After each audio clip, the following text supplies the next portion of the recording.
अस्सलामुअलैकुम everyone, hopefully आप सब लोग ठीक होंगे और बहुत ही खुश होंगे। Welcome back to my YouTube channel, welcome back to a beautiful day.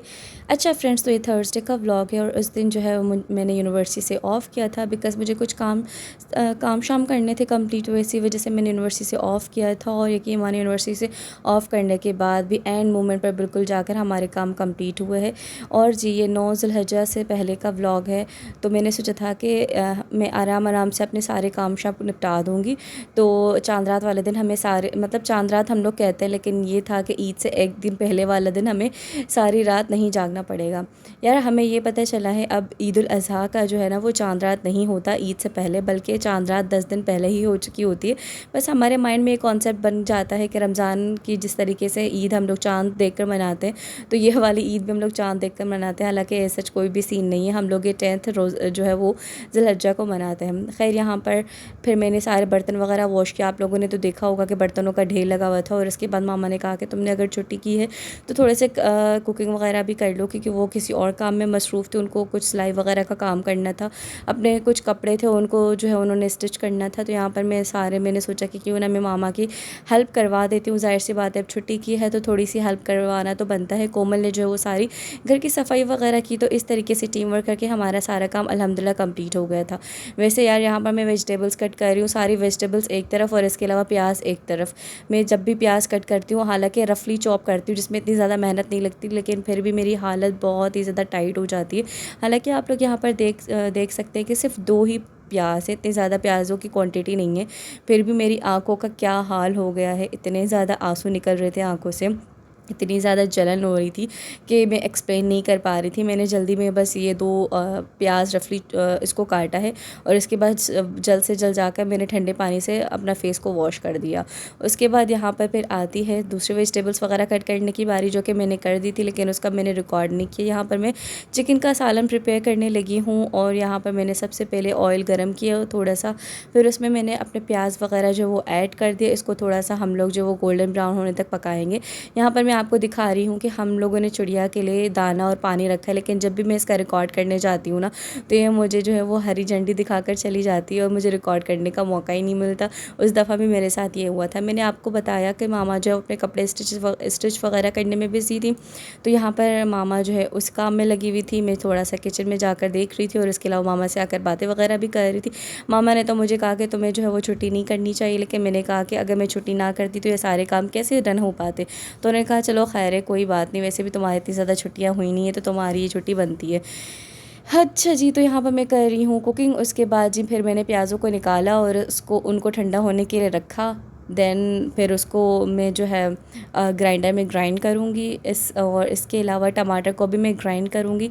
इससे जो हमारा शोरबा है ना वो बहुत थिक सा और अच्छा सा बनता है। यहाँ पर प्याज हमारे जो वो हल्के से गोल्डन ब्राउन हो चुके हैं, तो मैं इनको निकाल रही हूँ एक सेपरेट बर्तन में। और इसका ऑयल, आप लोगों ने जो एक्सेसिव ऑयल, ज़ाहिर सी बात है हम लोग प्याज को निकाल रहे हैं तो ऑयल भी इसके साथ साथ ही आ जाता है। तो एक्सेस ऑयल को आप लोगों ने जो है वो वापस अपनी हांडी में डाल देना है और इसके अलावा इन प्याज़ों को ठंडा होने के लिए रख देना है। फिर इसी ऑयल में मैंने जो है वो चिकन ऐड कर दिया था। फिर चिकन को अच्छी तरीके से मैं भून लूँगी और थोड़ा सा इस टाइम मैंने जो है वो नमक भी ऐड कर दिया था। यार नमक ऐड करना यहाँ पर बहुत ही ज़्यादा लाजमी है, अदरवाइज़ अगर आप लोग इस स्टेज पर नमक शामिल नहीं करेंगे तो आपका चिकन जो है ना वो फीका फीका सा रह जाएगा। तो इसी वजह से मैंने यहाँ पर थोड़ा सा नमक ऐड किया और इसके अलावा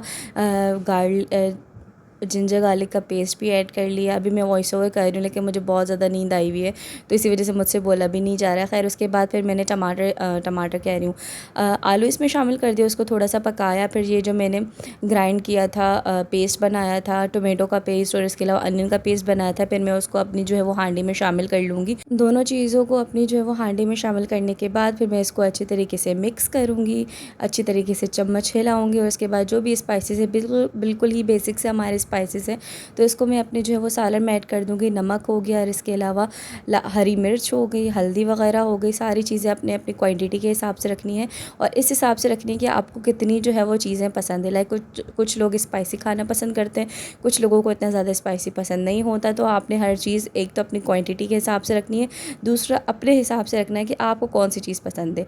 सारे पेस्ट वगैरह और इसके अलावा सारे स्पाइसेस ऐड करने के बाद मैं इसको अच्छी तरीके से मिक्स करूँगी। यहाँ पर देखिए अभी से हमारा शोरबा थोड़ा सा दानेदार सा फील हो रहा होगा, तो फिर मैं इसको ढक दूँगी। कुछ देर पकाने के बाद फिर मैं इसमें हरी मिर्ची शामिल कर दूँगी। हम लोग अपने सालन में हरी मिर्चें इस्तेमाल करते हैं, हमें बहुत ही ज़्यादा पसंद है। इसका अंदर वाला जो भी मटीरियल है, जब आप लोग खाने के लिए बैठे ना, अंदर वाला जो भी मटीरियल है उसको निकालें और रोटी के साथ खाएँ या फिर चावलों के साथ खाएँ। उफ़ अल्लाह, क्या तो टेस्ट इन्हेंस होता है और बहुत ही ज़्यादा अच्छा सा टेस्ट आ जाता है। तो हम लोग तो अपने जो है वो सालनों में ये हरी मिर्चें ऐड करते हैं और शौक़ से खाते हैं। उसके बाद जी फिर मैंने अगेन इसको पकाया है। जब तकरीबन हमारा सालन ऑलमोस्ट प्रिपेयर होने वाला था, बुनाई का वक्त आ गया था, तो मैंने इसमें जो है वो कौरमा मसाला शामिल कर लिया और इसके अलावा पिसा हुआ धनिया हम लोगों ने इसमें ऐड कर दिया। इसकी खुशबू भी बड़ी अच्छी आती है और टेस्ट भी बहुत अच्छा आता है। फिर मैंने इसको जो है वो मिक्स किया सारे सालन में। देन हम लोग इसको थोड़ी देर के लिए पकाएंगे, भुनाई करेंगे इसकी तेज़ आंच पर। इतनी भी ज़्यादा तेज़ आंच नहीं करनी कि आपका सालन बिल्कुल ही ज़्यादा जल जाए। आप लोगों ने इसकी जो है वो लुक आफ्टर भी करते रहना है इसको, ताकि आपका जो है सालन जल ना जाए। हम लोगों ने अच्छे तरीके से इसकी भुनाई कर ली। देन हम लोग इसमें पानी वगैरह शामिल करेंगे शोरबे के लिए। और यहाँ पर कोमल की आप लोग हालत चेक करें। कोमल को उस टाइम बहुत ज़्यादा भूख लगी हुई थी, तो ज़ीशान जो है वो रोटियाँ लेकर आ गया था। बस मेरा सालन पकने में थोड़ा सा टाइम था, तो कोमल जो है वो सालन को टेस्ट करने के लिए आई हुई थी। और इसके अलावा थोड़े बहुत से बर्तन हुए थे, तो मैंने सोचा कि वो अभी से वॉश कर लीजिए ताकि बाद में मुझे परेशानी ना हो, बिकॉज़ जो दोपहर के बर्तन हैं वो मैं वॉश करती हूँ। खैर, यहाँ पर हमारा सालन प्रिपेयर हो चुका था। बस एंड में मुझे इसमें हरा धनिया शामिल करना था, तो यहाँ पर मैंने हरा धनिया काटा और इसमें हमारे जो सालन है उसमें मैंने ऐड कर दिया। बहुत ही अच्छी खुशबू आ रही थी। और उसके बाद फिर अल्हम्दुलिल्लाह हमारा लंच प्रिपेयर हो गया था। यहाँ पर सारे लोग मिलकर एंजॉय कर रहे हैं। मैंने मामा वालों से पूछा कि बताइए आपको कैसा लगा, क्योंकि आज मैंने बहुत ही ज़्यादा दिल से पकाया था। तो मामा ने कहा कि बहुत अच्छा पका है। खैर, यहाँ पर आप लोग देखिए, मेरा सबसे पहले निवाला गिरेगा, उसके बाद मेरी बोटी अलग हो जाएगी। तो मेरे साथ ये प्रैंक हुआ आज। और जी, यहाँ पर कोमल तो अपनी चित्रकारियाँ करती रहती हैं, जिससे घर थोड़ा सा इन्हेंस तो हुआ है, अच्छा लगता है यार। उसके अलावा भाई आप लोग धूप चेक करिए, बहुत ही ज़्यादा कड़ाकेदार धूप थी। और हम लोग तो बस अल्लाह ताला से यही दुआ कर रहे थे कि या अल्लाह ईद वाले दिन ऐसी धूप ना आए। और यहाँ पर जो है मामा ने कुछ मिर्चें थी उनको सुखाने के लिए रखा हुआ था, फिर उनको कूट कर उनके जो चिली फ्लेक्स मामा बनाएंगी। तो ये मामा के जो देसी से जुगाड़ है। उसके बाद मैं मिट्टू के पास चली गई मिट्टू से मिलने के लिए। तो यहाँ पर मिट्टू की जो कॉकटेल है, जिसका नाम हमने स्नोबेल रखा है, वो इससे पता नहीं क्यों चिड़ी हुई थी। तो मैंने उसे थोड़ा सा जो है वो डांटा कि आप मिट्टू से क्यों लड़ रही हो बिला वजह से। बिला वजह यार लड़ती रहती है मिट्टू से। खैर, उसके बाद फिर मैं आ गई। मैंने आपको भी रिमाइंड करवाया, ख़ुद को भी रिमाइंड करवाया कि इस तपती हुई गर्मी में आप लोगों ने ख़ुद को हाइड्रेट रखना बिल्कुल भी नहीं भूलना। पानी लाजमी पीना है आपने, जितना हो सके ख़ुद को हाइड्रेट रखें। डिहाइड्रेशन के बहुत ही ज़्यादा नुकसानात होते हैं। उसके बाद ट्यूशन वाले बच्चे आ गए, तो मैंने उन्हें पढ़ाया। और इसके अलावा उन्हें ईद के लिए एक दो काम भी दे दिए, क्योंकि ईद की उनको 3 से 4 दिन की छुट्टियां मिलनी थी। उनसे थोड़ी सी बातें वगैरह की, फिर उनको अल्लाह हाफ़िज़ कह दिया। और बच्चों को भी जो है वो समर वेकेशन का काम मिला है, तो मैंने सोचा कि क्यों ना थोड़ा बहुत से स्टार्ट करवा लिया जाए। वैसे बच्चों को ड्राइंग करना और कलरिंग करना बहुत ही ज़्यादा पसंद है, तो मैंने स्टार्ट जो है वो कलरिंग वगैरह से करवाई और बहुत ही अच्छी कलरिंग से स्टार्ट हुआ। अच्छा फ्रेंड्स, तो उसके बाद फिर मैंने कोई भी व्लॉग रिकॉर्ड नहीं किया। और ये 9 ज़ुल्हज्जा का व्लॉग है, यानी कि फ्राइडे वाले दिन का व्लॉग है, जिस दिन हम लोगों ने रोज़ा भी रखा था। अरफ़ा का दिन था। बस अल्लाह ताला कबूल करे। और यहाँ पर पापा जो है वो कुछ ग्रॉसरी वगैरह करके आए थे ईद के लिए।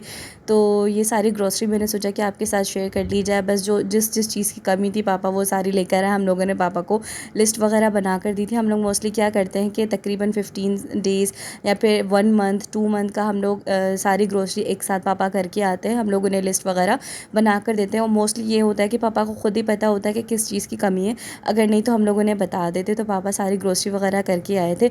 उसके बाद फिर मैंने नमाज़ अदा की, यहाँ पर सूरह कहफ़ की तिलावत की।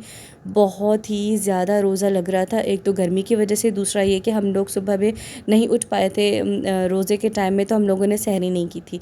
इसी वजह से बहुत ही ज़्यादा हालत टाइट हो गई थी। मामा तो माशाल्लाह से फ़्रेश थी, कोमल और मेरी हालत बहुत ही ज़्यादा बुरी हो गई थी, इसलिए मैंने सारे दिन में कोई भी व्लॉग रिकॉर्ड नहीं किया।